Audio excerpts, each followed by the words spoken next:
ஒரு பெரிய காட்டில் ஒரு அழகான குளம் இருந்தது.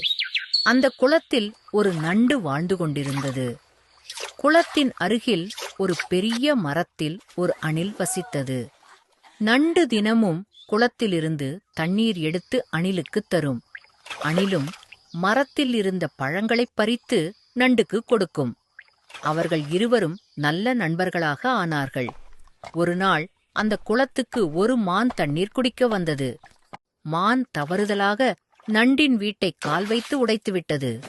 நண்டு அழுதது. அதைப் பார்த்த அணில் விரைவாக மரத்தில் ஏறி சில கிளைகள் மற்றும் இலைகளை கொண்டு வந்து நண்டின் வீட்டை மீண்டும் சரி செய்தது. நண்டு மகிழ்ச்சியுடன் சொன்னது, நண்பன் என்றால் இப்படித்தான், பிரச்சனை வந்தால் உதவ வேண்டும். அதன் பிறகு நண்டு மற்றும் அணில் இன்னும் நெருக்கமான நண்பர்களாக ஆனார்கள். அவர்கள் தினமும் ஒன்றாக விளையாடி மகிழ்ந்தனர்.